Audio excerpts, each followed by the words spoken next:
Në mungesë të energjisë elektrike, dita për fermerin nga fshati Lubishti Malishevës, Riza Morinën, tash 10 ditë po nis ndryshe.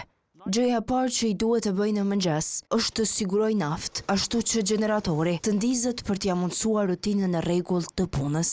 Me mbi 100 krerë lop, shpenzimet janë dyfishuar, e njëherë edhe dëmet, me mijëra litra qumsht të quar dëm. Me biznesin e kam edhe agregatin, mbi 45 kW. Unë për çdo ditë i kam shpenzuar 2 javë të fundit ka 40 litra në ditë. Kom pas dome të konsiderueshme me qumë, se në laktofrizin që e kema duhet me pas rrymin, nuk është kur duhen me dhes, po e temperaturën e korrigjon ai. E kështu që mbi 4000 litra më ka deshte mi hudh që janë dome të konsiderueshme. Një ditë më parë, banorët e Lubishtës protestuan para zyrave të Kecit në Malishev në thirrje për sanimin e problemit, por sipas kryetarit të fshatit, ata hasën në vesh të shordër.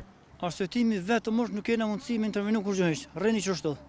Edhe nuk besoj na që meritojnë jo veç na që fshat, por përgjithësi në Kosovë me nejt 24 orë pa rrymë.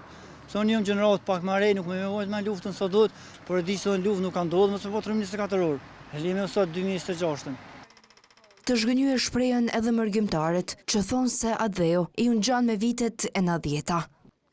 Po më duket e Albimi e ka prunë kohën e 98-s. Si me rrugë, si me rrymë.